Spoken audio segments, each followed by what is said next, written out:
Oh boy, this is gonna hurt. Oh, doing it in one take, but fuck it, let's do it. All right. So I got a chance to see Alien Covenant this morning, and I'm gonna tell you right off the bat, I did not like it, and I think that this is a bad film. Now, I know that's not what you expected to hear, but this is gonna be a long video, so I just want to tell you up front. So let's get into why.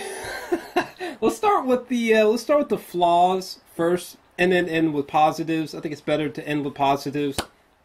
And let's just go in, because I'm gonna dissect the shit out of this. Okay, I'm going in deep. All right, nitpicks and flaws, baby. We're going in deep, and I had to take notes. Goddamn. So bear with me, and here we go. Now, Prometheus. I loved Prometheus. Okay. I love Ridley Scott. Ridley Scott is in my top 10 favorite directors of all time. He's just one of the best to have ever touched a camera. He's an extraordinary filmmaker, and he still is. And for me personally, Blade Runner and the original 1979 Alien film, I treasured them. Okay, they're extraordinary. Okay, and I loved Prometheus. I gave Prometheus a 9 out of 10. I loved how different it was for the Alien franchise, how cryptic it was, the fascinating questions that the film raises, and I love the cinematography. I think the cinematography outside of Alien and Blade Runner is some of the best cinematography that Ridley Scott has ever committed to film. It's just, I love Prometheus, honestly. That was a 9 out of 10. But let's get into Alien Covenant. Okay, first off, right off the bat, this is when I knew. I was like, oh shit. I never thought I would say this, but man, this movie's not feeling good. Okay, so the very first sequence of the film, the opening minutes of this film, I thought were so boring. I mean, I think that this room and the scenery in this room is just gorgeous, but like this opening sequence was so boring to me. Like this whole conversation between Guy Pearce and Michael Fassbender, I was just like, okay, there's literally nothing from this scene in terms of new information that's like pushing the narrative forward. Okay, the only thing that this scene told me was that it's like, oh, okay, so here's another reason why Michael Fassbender decided to become psychotic. First off, haven't we already established good reasons for David to break bad from Prometheus? Like, I didn't need this scene to tell me that he's got daddy issues, and he's like, you know what? I don't really know if I like the way humans handle robots. I kind of picked that up from Prometheus. So, like, this whole sequence was just boring and just completely unnecessary for me. In my personal opinion. What else? What else did I say here? I really did take some notes here. So the film Okay. So the film takes place 87 years from now. Wouldn't you think they would have came up with the technology to detect that solar flare that hit the ship and fucked everything up? You know, for like Walter's crew, their ship. You know, it had those solar panels, which were actually pretty fucking dope, but had those solar panels, and the ship gets rocked by that, I think it was like a solar flare from a star. Like, I'm just saying, I mean, the things we can detect and things that we know about now with current technology is fucking stupefying. So, I don't understand how 87 years from now they could not have just simply detected this burst, but hey, you know, maybe that could be chalked up to a nitpick, but I thought that was kind of weird. Why? Oh, baby. Okay, hold on. Let me pull up a good picture here. Okay. This flaw drove me wild. Holy shit. Okay, so when the crew land, Walter's crew, right? They land on this alien rogue planet that they weren't supposed to land on. Okay, when I go into the woods, okay, and let's say I'm going hiking, okay, and it's like the summer, okay, I'm gonna take like some mosquito spray shit so that mosquitoes don't bite my ass. You know, I might put some antibiotics or some shit on me, so just in case I run into poison ivy, poison oak, whatever, okay? Preventative measures I'm gonna take, right? How the fuck did these people land on this alien planet that they were not originally supposed to land on? Why did they start exploring the terrain without helmets, without a suit? Are you kidding me? There's this sequence where old dude, some bitch ass dude that I don't even care about. Where's the goddamn shoe? Here we go. There's this guy. I don't even remember the character's name, but I think he had the back burster problem. But this guy, he steps on these like mushrooms, I suppose, and these I guess like spores or kind of like flurries of something, flurries of particles like explode out and swim inside this guy's ear, right? It's like, what the fuck? If you had a goddamn helmet, if you had a goddamn suit, you wouldn't have had to worry about this fucking problem. There was another guy, I think he had like a beard, and like these little particles fly inside of his nose. I'm like, oh, you niggas you cannot be kidding me. How? Just because it's habitable, just because it appears to have enough oxygen, and it's got water and mud and wheat and all this shit, for God's sakes, you don't know what's on this planet? Sure, your computer systems did a sweep to make sure that the planet is habitable, okay? But what the fuck? That doesn't mean, like, you didn't run a scan on all the plants, okay? You don't know what's under the water, you know what I'm saying? Like what if there was just like some tree covered in something that looked like dust, and the wind blows, and that shit gets in your face, you know? The first thing you're gonna think is like, God damn, maybe I should have wore a helmet, because I don't know how I'm gonna react to this shit, because it's an alien planet. Oh my God, that drove me fucking nuts. What else? Oh my God. Okay, so there's Amy Simage. Shout out to Upstream Color. Amy Simage, who plays a character named Ferris. And then there's a character named Karen. Karen. I'm just going to call her Karen. Or Tennessee's wife, I guess we should say. Now, there's a moment where Amy Simage fucking leaves goddamn Karen locked in this fucking room. This character right here.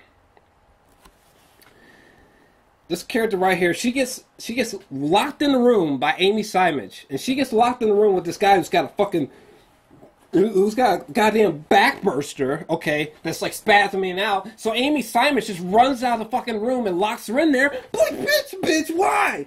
Before you locked this poor woman in the goddamn room, okay, you just had blood spray onto your face, okay? So why did you left her behind because you thought maybe she got infected? Bitch, you could have just got infected. You just got that blood on your face from that guy's back bursting. Like, that shit pissed me off so much. I was just like, why would you leave her in there? I mean, it's just so illogical. And then moments later, this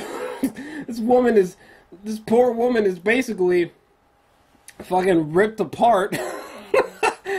It's basically just ripped apart. That shit was fucked up. I was like, my God. And then, old bitch who left her in there, Amy Simage, was her name Ferris, okay? And then this bitch is trying to kill the alien. Oh my God, I laughed so hard when she ran in there and she like slipped on blood and like the fucking gun went off. And I think the alien, I think that's how the alien got out of the room when she slipped, I think. But that part made me laugh so hard. That was a big flaw that I had, because I think that part was actually meant to be like a suspenseful moment where she slips and fires a gun. I thought it was unintentionally hilarious. The shit was cracking me up. And then in this scene right here, she's fucking firing at the goddamn alien like some dumb little bitch. And then like she accidentally shoots like one of the fuel cells, you know what I'm saying? And then the whole ship explodes. I was like, oh my God, ultimate facepalm. Holy shit. Oh, Jesus Christ. What else? Okay, Michael Fassbender. Michael Fassbender fighting himself was the most hilarious shit ever. It wasn't meant to be funny, but it was just so unintentionally funny. Like, it was almost like it was just two Michael Fassbenders, Walter and David, just almost doing like a martial arts thing that was going on. That shit had me dying. I was geeking out when like one Fassbender would like throw the other one down like a corridor, and he'd be like, "Oh!" Like that shit made me laugh so hard. Yeah, I did not buy into the Fassbender versus Fassbender. It just there's something about the choreography. Fuck, you know what I'm trying to say. It wasn't good. It didn't look good. The fighting did not look good. What was I going to say? Oh yeah, and then there's a sequence where Fassbender kisses the other Fassbender, and it was just like, what the fuck? If I was the director, you know what I'm saying, like, why would you not make them make out? You know what I'm saying? Why would you not throw a little bit of tongue in there? You know what I'm saying? Even if it was just a lead scene, even for a gag. If I was Ridley Scott, I would just been like, a little bit like, hey, Fass, here for a second. On next take, when you're kissing yourself, I want you to slip your tongue in his mouth. You know what I'm saying? That was a well, it's not really a flaw, nitpick, or a positive, but I feel like Fassbender should have got some tongue action on Fassbender. Oh yeah, okay, holy shit! Why would you make Alien Covenant take place 10 years after Prometheus? Why? Why would you just skip that big ass gap of time? You know what I'm saying? When Prometheus ends with Elizabeth Shaw, and I think she's got the severed head of David in like a bag or some shit. And at the end of Prometheus, Elizabeth Shaw, she's telling David like, "I want to go meet our makers," or whatever the fuck she was talking about. And like, and then the movie just ends, and you know that she and David are gonna fly off to this alien planet, I guess full of engineers. And when Prometheus ends, I'm just like, oh my god! Like, all the questions proposed in Prometheus, like that, and the fact that like Elizabeth is going to like this planet with like a whole race of engineers. Like, what's that gonna look like? Like, this next Alien film is gonna be maybe the greatest science fiction film that Ridley Scott's ever made. You know what I'm saying? I mean, tackling the big questions in Prometheus, and then like the abstract storytelling that we didn't get any of that. Literally all the questions asked in Prometheus, the ones unanswered, there are no answers in this film. There's not even like an attempt at those answers, in my personal opinion. And then like, you know, we just get this shoehorned version of what happened to Elizabeth Shaw 10 years ago. Okay, we just find out that basically she and David arrive on the planet. David's got a full body for some dumbass fucking reason. It was terrible. I'm assuming Elizabeth Shaw just helped him. Either way, an oversight was made by Elizabeth. That's for fucking sure. Anyways, so the two of them land on this alien planet. Fucking David kills Elizabeth, and then he just murders this entire race of engineers, which I didn't find that believable. But alright, so he just kills the fuck out of this entire race of engineers, kills Elizabeth Shaw, fetishizes over these goddamn aliens for a few years and grows out his hair. That's what happened? That's what we missed? A, that's not a very satisfying answer, Ridley. B, the fact that we only got like one flashback to these events, the very small flashback, it's just so bizarre to me. Because that seemed like such a fascinating piece of story that it's just, you decide to just like shoehorn away so you can give us this film, Alien Covenant, where we're following the crew of Walter, and like Alien Covenant just kind of feels like just a rehash of plot narratives and plot devices that you perfected like 38 years ago. Whenever the hell the first, like 38 years ago when the original Alien came out. Like, I just don't understand why. I feel like this film, point blank, should have picked up right where we left off with Elizabeth and David. And you should have made this grand scale, abstract, dense, complex movie, with a little bit of alien action, And no, none of that. Nope. He just decided to give us a rehash of Alien and Aliens plot devices that were not only done better years ago, but were like there was nothing satisfying about this story and execution in terms of the plot. Jesus Christ. What else? I almost got lost inside my own mind. So fucking frustrated with this shit. Let me see here. Oh, this was a good thing that I wrote down. Why not show us the entirety of what happened up until Elizabeth Shaw died in Alien Covenant, and simultaneously show us the story of Walter's crew on this rogue alien planet. Now, that would have been a great film, okay? Showing what happened 10 years ago after Prometheus and showing the events as we saw them in Covenant, that would have been a much better movie. Though I wish that the story of Walter's crew was better executed, but that would have been such a better film. What else do I have here? By the way, since when did David become so emotional? You know what I mean? Like, when the fuck did this happen? I mean, he had somewhat emotional moments in Prometheus. Like, there was one time where David was talking with Tom Hardy's lookalike, and Tom Hardy's lookalike was like, "You know why we made you? Because we could." And there was definitely a moment there where you could tell Michael Fassbender, he had there was a bit of resentment going on beneath the surface. You could see it, but like in Alien Covenant, like David is just full blown emotive. Okay, I mean this motherfucker when that milky white alien was standing in front of Michael Fassbender, and Michael Fassbender looks like he was like growing an erection, looking at the alien like, you know what I'm saying, or when Dr. Manhattan comes in and interrupts, and David's just like, "Gah!" or whatever the fuck he screamed, We're talking about his love for Shaw and just all this shit. He was just very emotive in this film, and I just thought that was weird for David because he wasn't really that emotive in Prometheus, in my opinion, anyways.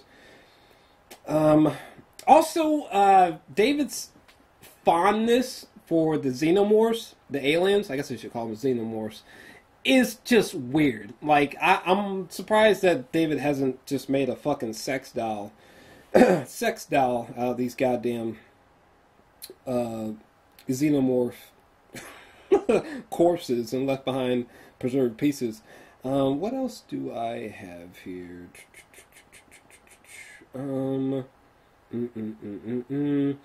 But big thing for me is that I just expected Alien Covenant, Prometheus 2, I just expected it to be a more complex, dense, and grand story, and we did not get that. Let's see here. Oh yeah, the only character that I liked was Danny McBride, actually, who plays a character named Tennessee, which, for the record, for a long time in the film, this is just me being dumb, but when I was watching Alien Covenant, every time they referred to Danny McBride as Tennessee, I thought that was like a nickname for his actual name, but like that actually was his name, was Tennessee. Anyway, but no, Danny McBride, I thought he was really solid. He was like the only character that I actually liked, Tennessee. He just, I don't know, I was just convinced by his character, by his acting, I mean, and I don't know, his performance just really wowed me. Maybe it's because I'm just used to him being comedic, but I thought that his serious acting chops were rather good, I thought. And I actually felt for him when he was caring about if his wife was okay or not, and when he finds out that she does die, I don't know, I cared about that plight, that arc, I don't know. He's like the only character that I personally like, to be honest with you. Everyone else, all the other characters were lackluster, in my personal opinion. I feel like we got more character depth from the marketing of this film than the actual film itself. So there was an oversight made there. It would have been nice to have liked more of the characters. Granted, in Alien films, there's a lot of disposable characters, but I mean, there was more characters that I was intrigued by or interested in than fucking aliens and the Alien, for fuck's sake, you know? And those had disposable people too, so I don't know, the characters in this film, I just really didn't give a fuck what happened to them. Let's talk about James fucking Franco for a second. This was such a big flaw for me, because the character, Daniels, she's like the main female character. She's actually this chick right here. Daniels. I guess her boyfriend or her husband is James Franco, and literally the first time we see James Franco is he's getting burnt alive in basically like a sleeping pod. He's getting like literally flamed, burnt alive, and he dies. And the only other time we see this motherfucker is in pictures and on on something equivalent to like a desktop monitor or like an iPad, some kind of monitor, you know, playing a video transmission of James Franco when he was like rock climbing, like 127 hours, his ass climbing somewhere, you know, talking to Daniels.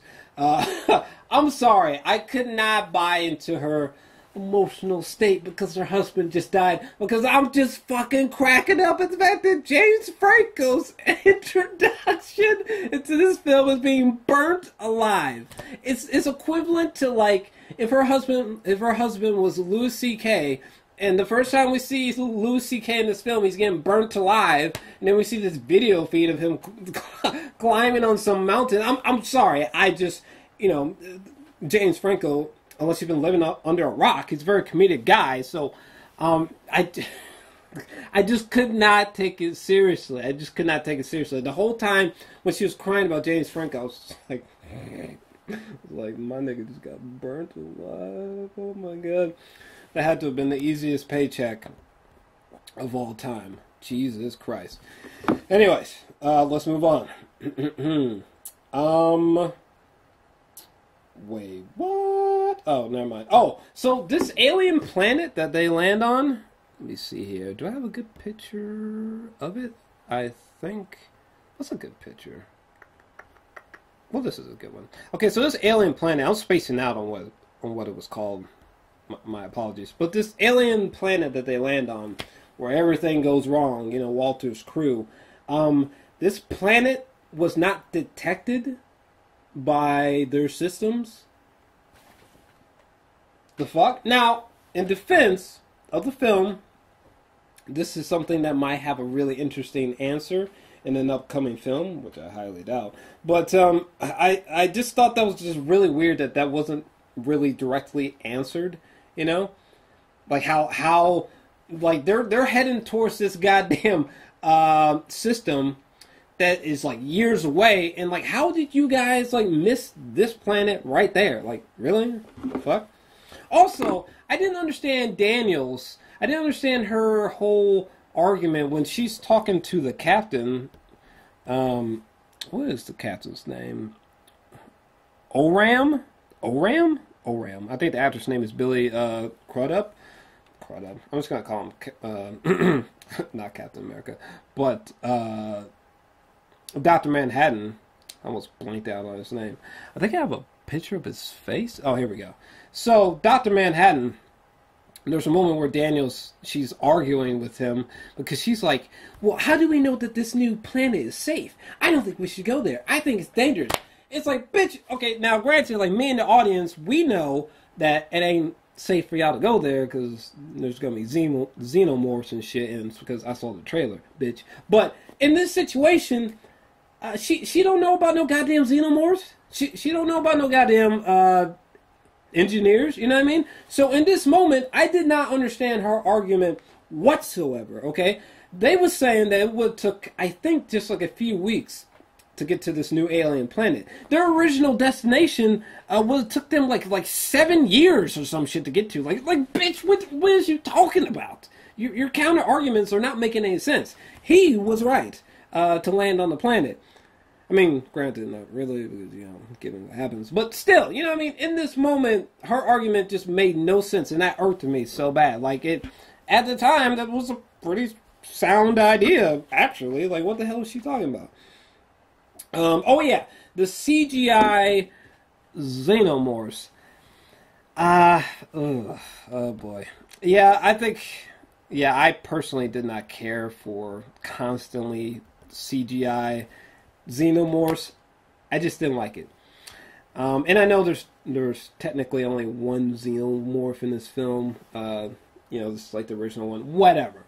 But the other different versions in this one, I just didn't care for the CGI xenomorphs. I just didn't like it. It just it actually kind of took me out of the film because it was so clearly CGI. And I mean, for fuck's sake, the xenomorphs looked better in AVP.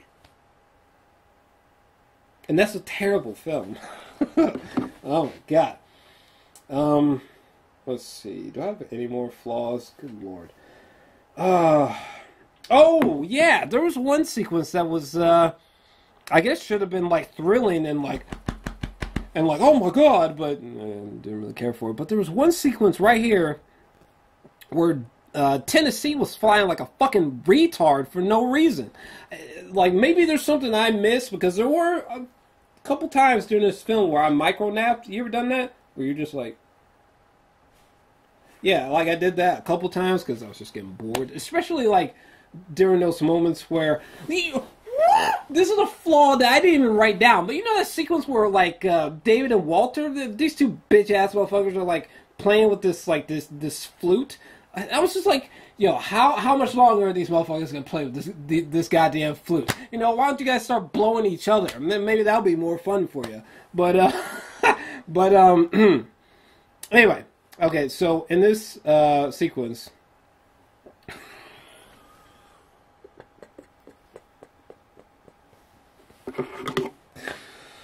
Oh, boy.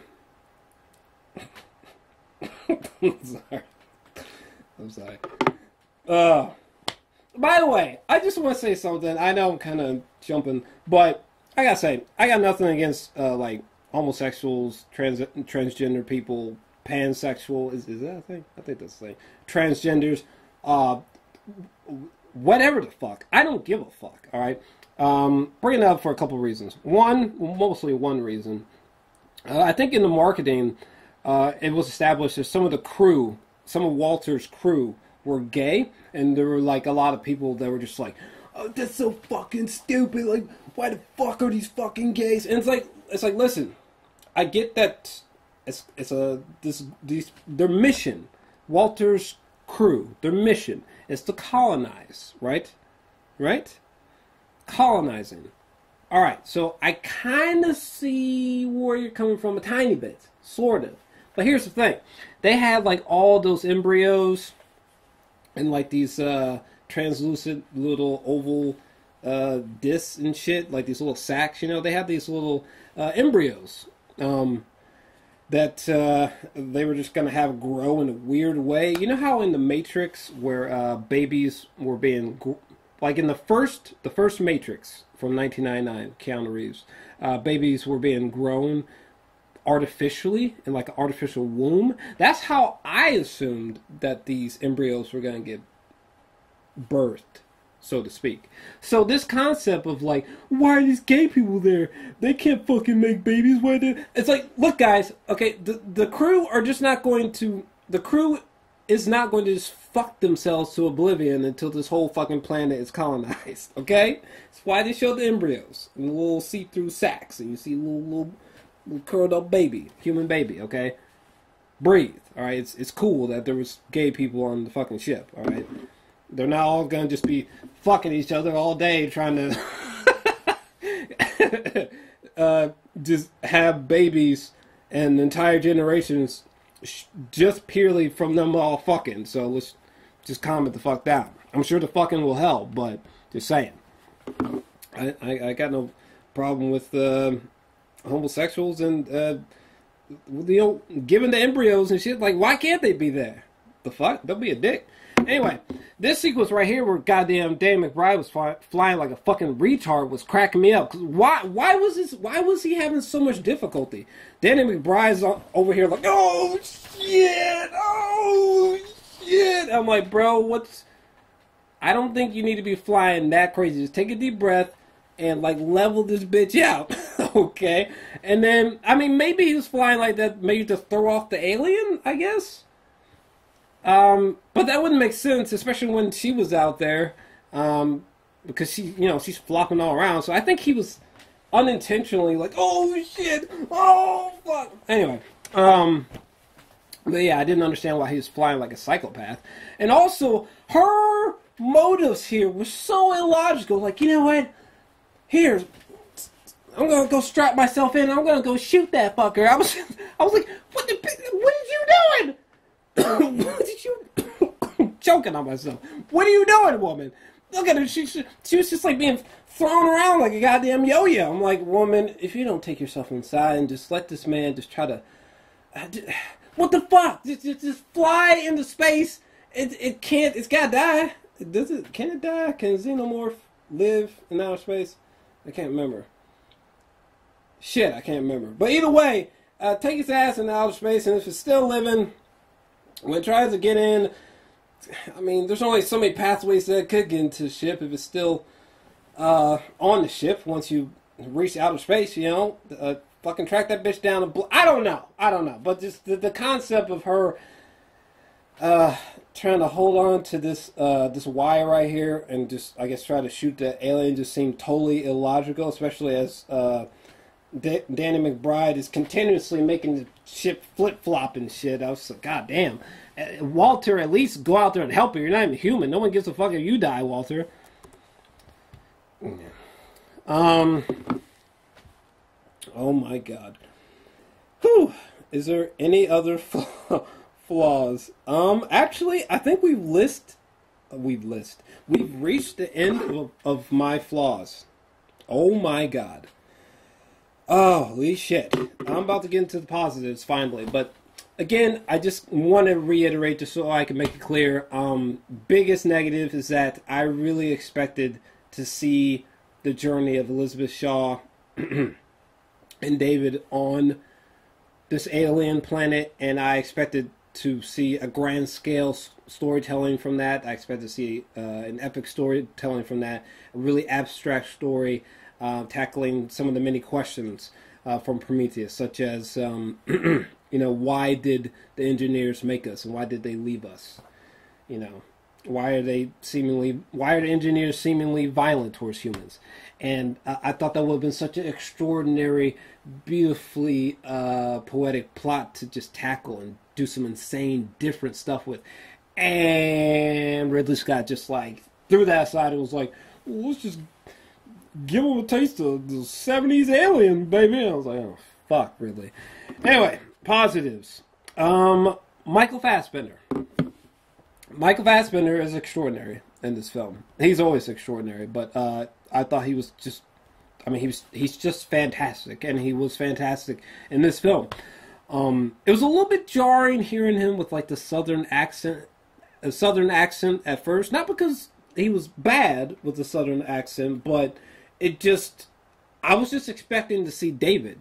I didn't go into this film knowing too much, so I was just thrown off that it's like, oh, we have this character named Walter who looks like Fassbender and he's got a southern accent. I thought Michael Fassbender throughout this film from the trailers was only just David. So that just kind of threw me off, you know what I mean? But he's just remarkable in this film. Let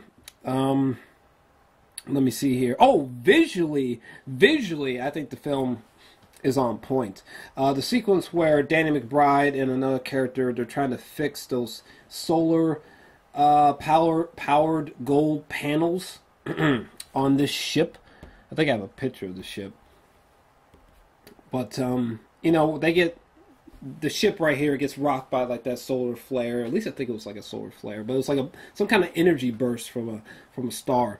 And the ship had those big golden sails, that were solar paneled. One of them gets damage, you know? Okay, so Danny McBride in an astronaut suit and another character, they're trying to repair it. Just sequences like that I thought were really just gorgeous. But honestly, and just the astronaut suit, the way that looked, you know? The way that it was kind of like old tech compared to the 1979 film. I like that. That's cool. Yeah, the cinematography was just fantastic in general. The CGI rendering of the ship, the planet, just some of the visuals from this planet. I mean, my God, it's just a gorgeous looking film. I'm sure that in 4K or 6K, whatever the fuck this film was shot at, it's got to look just absolutely stunning. I mean, cinematography in Ridley Scott's films and CGI is typically not a problem. I mean, even in Exodus, the Christian Bale Moses film by Ridley Scott, with some of the worst casting I've ever seen in my entire life. But even that film, again, you know, extraordinary cinematography. It's beautiful stuff. There was one thing I was going to touch upon, but I think I just forgot what that was going to be. Oh, wait, I think I might remember. I had something to do about the City of the Dead. That's what I call it. So when David kills all those engineers, right? They're in this city right here. This city is fascinating. Maybe the most fascinating environment that Ridley Scott has put on screen, with the exception of like maybe Blade Runner. I was just blown away by this environment. Like, you could tell there was CGI, but for the most part, it felt like a practical place at the same time, you know? There wasn't an overbearing sense of CGI, even though you knew there had to have been a lot of CGI applied to this location. But this place was fascinating. Every time we panned through it or saw a faraway shot of, especially the shot with David raining down hellfire on all these engineers, and all these engineers are like, "Oh, fuck me!" And they're all dying. I was like, "Yo, look at this place!" It reminds me of like some kind of like ancient Egyptian influenced architecture in here. You know, I was fascinated by that that environment. I'm just gonna call it the City of the Dead because it's kind of what it is, really. Boom, boom, boom, boom, boom. Is there any other positives I have? Not many, sadly. The film is watchable. Kind of a weak positive, but the movie, it really is watchable. It really is. This isn't like, you know, this ain't like The Room or like Sharknado up in this bitch. You know what I'm saying? This isn't like Nicolas Cage at his worst in one of his worst movies. This is a very watchable film. It is. It's a passable film, but you know, it's not like this movie is a 1 out of 10. But I just thought that this movie was such a weak execution. This movie could have been so much better, so much more complex, dense, thought-provoking. You know, I just feel like a lot of people got mad because there wasn't a lot of xenomorphs in Prometheus, and Ridley Scott was like, "Well, fuck, make something deep. Let's just give them xenomorphs." And it's like, "No, Ridley, no, damn it, no, fuck, we're fucking 6 films deep. For God's sakes, Ridley Scott, come on, no, just give us xenomorphs, sure, but give us a deep story, you know, fuck, something thought-provoking, Ridley, damn it." Give us something different. I thought that Prometheus was different to the Alien franchise. We didn't get something different. We just got more of the same, which, now that we're 6 films deep, fuck. And another positive, this might sound like a strange positive because it probably shouldn't count, but one positive that I do have is that the confusing timeline of the latest Alien films is kind of a mindfuck, and I think that's awesome. For example, I actually have to read this one off because it's kind of confusing. So Prometheus is the prequel installment in the series, in this new film series. Okay, so Prometheus is the first prequel installment, and then the film after Alien Covenant, which for now is titled Alien Awakening, this is the prequel to Alien Covenant. And Alien Covenant is the pre-sequel, which is a sequel to Prometheus, and it's a prequel because it takes place about 18 years before the 1979 Alien film. And that's the timeline so far, anyways. I know Ridley Scott, in an interview with Fandango.com on March 17th, 2017, Ridley Scott said verbatim, "But yes, there will be more Alien films after this. I think that was the question. If this is successful, Alien Covenant, then the next one, there'll be a next one, and then there will definitely be 3 more." Not exactly verbatim, but he did say that if this one is successful, there'll be the next one, and there will definitely be 3 more. Look, Ridley Scott. This is a difficult one because I love Alien, I love Prometheus, so I thought that this film was a misfire. So I can't exactly just be like, well, fuck a next installment, you know. Alright, if you're going to do a next installment, okay, but Ridley, it's time to hang up the towel. In terms of the Alien franchise, it's time to hang up the towel. Personally, I would say just fuck another installment. Fuck it. No, the answers that you got with, I mean, could you kind of leapfrog over this misfire of a film, Alien Covenant? Yeah, sure you could. I don't know how. I mean, the only way how is that you, A, show what happens when, this is one thing I actually forgot to talk about. So the plot twist at the end with Michael Fassbender, where it's like, oh, so Walter's saying goodnight basically to Daniels as she goes to sleep in her pod. Oh wait, that's not Walter's. That's not Walter. That's David. Yeah. First off, I saw that twist coming. Sadly, it's very similar to the ending of Life with Jake Gyllenhaal and Ryan Reynolds. Very similar plot twist, but yeah, I saw it coming from a mile away, and Walter, we realize is David, and he's just like, don't let the bed bugs bite. So either the next installment is going to be us showing all these sleeping people with evil-ass David showing up and David wreaking havoc, or the next installment is going to be about what happened to Elizabeth Shaw, which doesn't make sense because we kind of already know what happens to her, and there didn't seem to be a lot of meat on the bones to that plot line, surprisingly. So, yeah, I don't know. I feel like, I mean, maybe he'll go in a completely other direction, but if he's trying to explore those two possibilities, that doesn't really sound that interesting, but I don't know. I guess we'll see what happens, but personally, I am feeling it fucking hurts me because I truly love Ridley Scott, but I'm feeling a 4. I'm gonna go 4 out of 10 for Alien Covenant. It was just a struggle.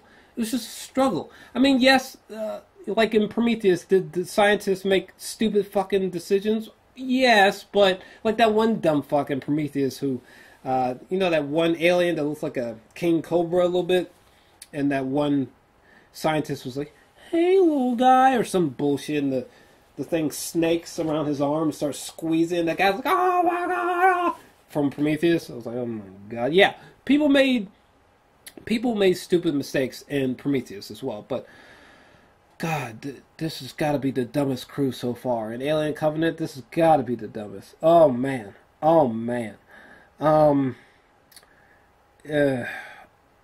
Yeah, I don't know. I'm feeling a 4 out of 10 for Alien Covenant. I just struggled with it.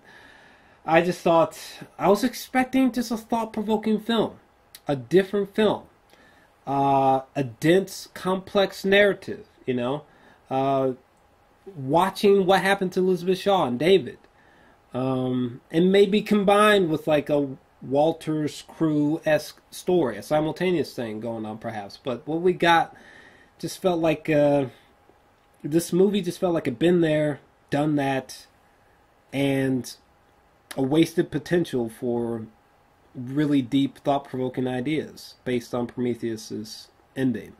So I was really disappointed, but I think I said enough. 4 out of 10 for me. It just wasn't good. There were many parts where I was just like bored. Particularly after David cuts his hair. Didn't think it was good, but I've said enough. What do you think about this? Let me know your thoughts down below. If you enjoyed this review, definitely make sure to smash that like button and subscribe as well. And yeah, what do you think about this? Did you hate this film? Did you think it was a bad film like I did, unfortunately? Did you love this movie? Why? Let me know. Just don't give me some blanket statements, because I tried to do my best to really dissect this and really tell you specifically why I don't like this movie. So, tell me, why do you love this film? Why do you hate it? Tell me specifically. Let me know down below. And I'm out. Okay, how long have we been recording for? That is the question. Why is this button? This button is supposed to do... it's supposed to do this. Bam. So yeah, in the lower right hand corner of the screen, you should see a little circular button. You can tap that to instantaneously subscribe. On the top portion of the screen, you'll see 2 previous videos. Definitely check those out to show them some love. Yeah, let me know your thoughts down below. Your boy is exhausted. Good God. We got this review done in one take. Shit. We're starting to get to Joe Rogan podcast levels with these videos. Peace, guys.